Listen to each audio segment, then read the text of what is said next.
ಅಮ್ಮ ಒಂದು ಜೋಕ್ ಹೇಳಮ್ಮ. ಹಲೋ ಇರು, ಏನು ಹೇಳ್ರಿ, ಎಲ್ಲಿ ಹೋಗಿದ್ದಿ? ಎಲ್ಲಿ ಹೋಗಿಲ್ಲ. ನಾನು ನಮ್ಮ ಗೆಳತಿಯರ ಜೊತೆಗೆ ಹಂಗೆ ಸುತ್ತಾರಿಕೆ ಆದ ದೇವರು ದಿನರು ಅಂತ ಹೋಗ್ತೀವಿ. ವಯಸ್ಸಾದ ಕಾಲಕ್ಕೆ ಮನೆಗೇನು ಮಾಡ್ಬೇಕು? ಸರಿ, ಎಲ್ಲಿದ್ದಿ ಈಗ?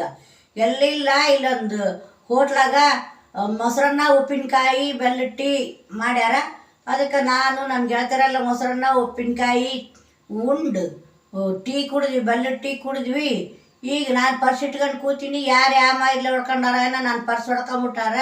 ಅದ್ರಾಗ ಏನು ರೊಕ್ಕ ಏನು ಇದ್ದಿದ್ದಿಲ್ಲ. ರೊಕ್ಕ ಕಾರ್ಡ್ ಹಾಕಿ ರೊಕ್ಕ ತಗೊಂಬೋದಿರ್ತದಲ್ಲ, ಅದಕ್ಕೇನಂತಾರೆ ಅದನ್ನು ಒಯ್ದಿನಲ್ಲ, ಅದನ್ನ ಪರ್ಸ್ನಾಗ ಇಟ್ಕೊಂಡಿನಿ, ಅದನ್ನು ಹೊಡ್ಕೊಂಡು ಹೋಗ್ಬಿಟ್ಟಾರ. ಈಗ ನನ್ನ ಬ್ಯಾಂಕ್ನಾಗ 10,000 ರೂಪಾಯಿ ಇಟ್ಟೀನಿ. ಯಾರ್ದು ಹೊಡ್ಕೊಂತಾರೋ ಅಂತ ಹತ್ಗಾತ ಕೂತೀನಿ. ಹತ್ಗಾತ ಕೂಡ್ಬೇಡ, ಮನೆಗೆ ಬಾ, ನಾನು ಕರ್ಕೊಂಡೋಗಿ ಬ್ಯಾಂಕಿಗೆ ನೀನು ರೊಕ್ಕ ತೆಗೆದು ಕೊಡ್ತೀನಿ. ಇನ್ಮೇಲೆ ನೀನು ಆ ಕಾರ್ಡು ಗಿರ್ಡು ಬಿಟ್ಬಿಡು. ನಾನು ಒಲ್ಲೆ ಅಂತ ನಿನ್ನ ಸೊಸೆಗೆ ಎಷ್ಟು ಹೇಳಿದ್ನಪ್ಪ, ನೀವು ರೊಕ್ಕ ಬಳಸ್ತೀರಿ ಅಂತ ಮಾಡಿದ್ಲು. ಈಗ ನೋಡಿ ಎಂಥ ಕೆಲಸ ಆಗ್ಯದ. ಇರಲಿ ಬಾ, ಅಳಬೇಡ, ಹತ್ಗತ್ತು ಕೂತ್ರೆ ಪ್ರಾಬ್ಲಮ್ ಸಾಲ್ವ್ ಆಗಂಗಿಲ್ಲ. ಜಲ್ದಿ ಬಾ ಮನೆಗೆ. ಬರ್ತೀನಿ ಹೇಳು. ಚೆನ್ನಾಗದ ನಮ್ಮ ಜೋಕ್.